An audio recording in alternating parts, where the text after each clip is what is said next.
Bonjour, voici donc un petit panorama des énergies astrologiques de ce mois de décembre. Le 22 novembre, oui, on commence avec novembre, le 22 novembre, le soleil a quitté le Scorpion et est entré en Sagittaire, nous invitant à partir en quête de vérité, de sens, de connaissance. La saison du Sagittaire apporte un regain d'optimisme et une bouffée d'air frais après l'intensité de la saison du Scorpion. La saison du Scorpion nous permet de développer une conscience plus profonde de nos émotions, ainsi que les intentions cachées qui affectent nos choix et nos comportements. Le transit du Soleil à travers le Scorpion nous invite à approfondir notre relation avec nous-mêmes pour parvenir à mieux nous relier aux autres. Mais nous voyons désormais la lumière au bout du tunnel avec le Sagittaire qui nous encourage à célébrer la vie en appréciant la beauté qui nous entoure. Cette période de l'année nous rappelle qu'après une perte ou une fin, vient toujours une renaissance permettant un nouveau départ. La saison du Sagittaire nous invite à tirer un enseignement de nos expériences et nous invite à aborder les défis avec confiance et courage. Le Soleil en Sagittaire nous rappelle de considérer les défis comme des opportunités et d'utiliser les obstacles que nous rencontrons pour alimenter notre motivation. C'est pour cela que la saison du Sagittaire met en lumière notre relation avec nos croyances, notre philosophie de vie et notre quête du sens de la vie. C'est le Sagittaire qui nous invite à réfléchir sur ce qui est vrai et ce qui a du sens. Quand le Soleil est en Sagittaire, cela attise notre désir de voyager, d'apprendre, d'explorer de nouveaux univers. Notre esprit s'ouvre et notre horizon se déploie. C'est le moment de poser des questions, c'est le moment de chercher des réponses, c'est le moment de remettre en question nos croyances. C'est aussi le moment d'observer comment certaines croyances ou idéologies influencent nos actions et nos comportements. Le Sagittaire est symbolisé par le centaure, l'archer, parce qu'il est l'aventurier du zodiaque. En tant que signe mutable, il sait s'adapter, ce qui alimente sa soif de changement et de découverte. Dites-vous que chaque matin, quand le Sagittaire se lève, il regarde l'horizon et pense « Amusons-nous à aller là-bas aujourd'hui !» Et oui, c'est ainsi que fonctionne le Sagittaire, parce qu'il est gouverné par Jupiter, la planète de la chance et de l'abondance, qui le protège tout particulièrement. Le Sagittaire a tendance d'ailleurs à croire que tout finira toujours par s'arranger. C'est cette aura d'optimisme et de possibilités qui colore la saison du Sagittaire. Nous sommes plus disposés à sortir de nos zones de confort, nous sommes plus ouverts à la croissance. Nous sommes susceptibles tout simplement d'avoir des planètes qui s'activent en Sagittaire, même si notre Soleil ou notre ascendant ne se trouve pas en Sagittaire. Mais il faut bien qu'il y ait un petit bémol à tout ce festival de qualité. Le Sagittaire peut aussi basculer dans les extrêmes. Il peut devenir dogmatique. Il peut nous enfermer dans son système de croyances. Il a tendance à trop réfléchir dans les moments d'incertitude.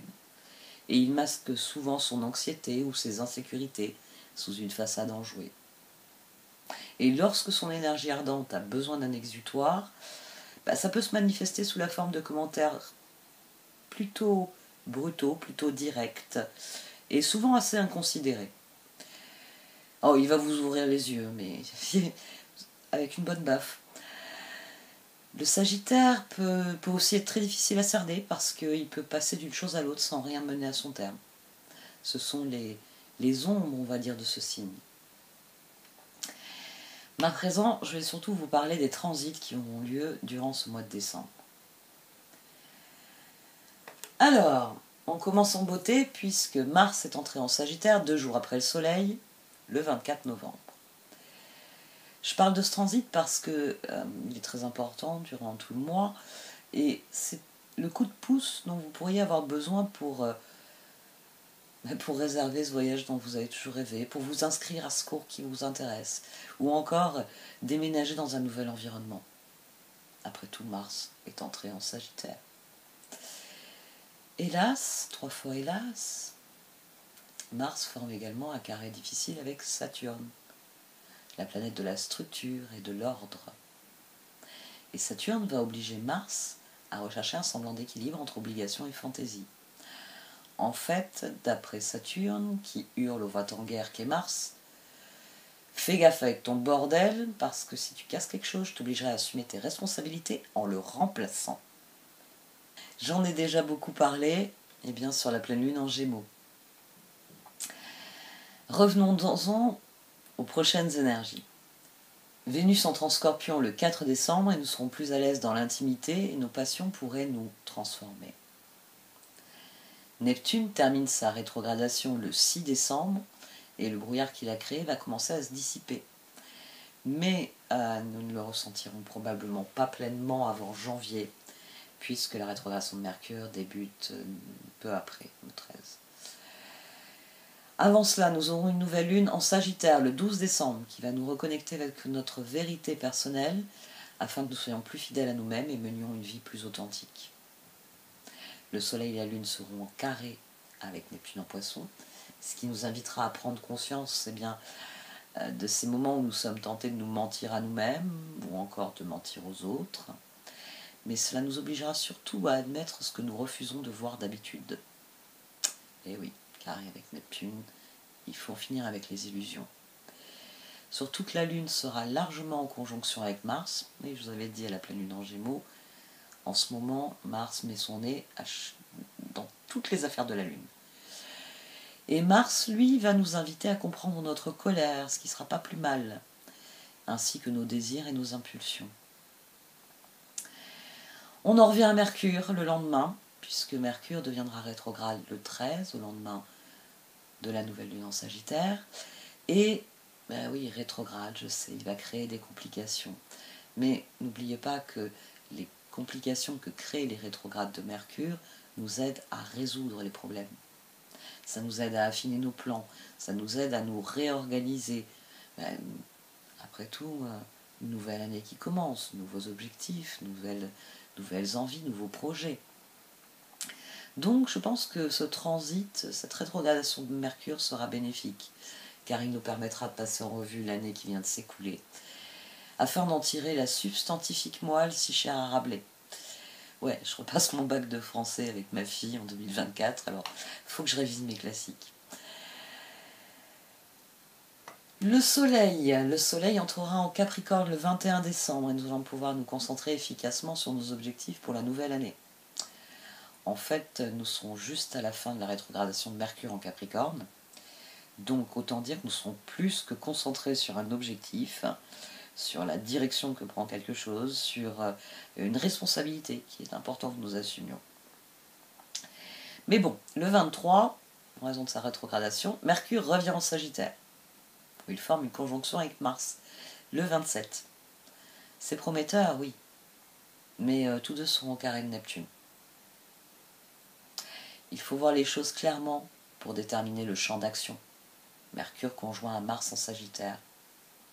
Voir clairement les choses pour déterminer le champ d'action.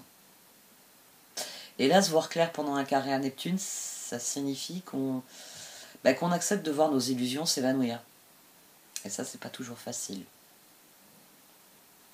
Ceci dit, les réjouissances sont prévues pour les derniers jours de décembre, puisqu'il y a un trigone qui ouvre nos cœurs entre Vénus et Neptune le jour de Noël, une pleine lune en Cancer le lendemain qui vient de nous rappeler de prendre soin de nous et de nos besoins émotionnels ainsi que de nous occuper de nos affaires personnelles à nous. Et on enchaîne avec un trigone optimiste entre le Soleil et Jupiter, Vénus qui rentre, alors Vénus est très rapide là sur le coup pour ses transits, puisqu'elle entre en Sagittaire le 29 décembre, et surtout, nous terminons l'année avec Jupiter qui redevient direct le 30 décembre. Autant dire que les derniers jours de décembre devraient être sous le signe de la bonne humeur, avec un esprit de vacances pour compenser tout le stress que nous subissons. C'est d'ailleurs pour cela que malgré l'horizon noir actuel, nous devrions accueillir 2024 dans une ambiance plutôt festive, mais je vous en reparlerai quand on attaquera le mois de janvier. Donc pour conclure, il s'agit principalement de la saison du Sagittaire. un appel à vivre de manière plus authentique pour ce mois de décembre. Cette période de l'année nous invite à chaque fois à renaître à nous-mêmes, à vivre de manière authentique, à être réellement honnête, en observant les lois naturelles, en renouant avec l'invisibilité de notre âme. C'est un des signes qui me fascine, vous le savez. C'est un signe qui me fascine et je trouve intéressant cette énergie qui, après nous avoir enseigné sur nous-mêmes, enseigné sur les autres, dans le zodiaque, vient nous ouvrir au monde pour mieux nous réenseigner sur nous-mêmes. Parce que le Sagittaire nous incite à éliminer le conditionnement, afin de renouer avec l'âme indomptable qui vit en chacun de nous, Invictus. Le transit du Soleil à travers le Sagittaire va aussi mettre en lumière les ombres du signe. Et c'est ce que nous observons. C'est ce que nous observons sur le plan collectif. Le dogmatisme, l'arrogance, l'incapacité d'accepter des perspectives différentes des nôtres. Bref, le bordel qui énerve Saturne actuellement.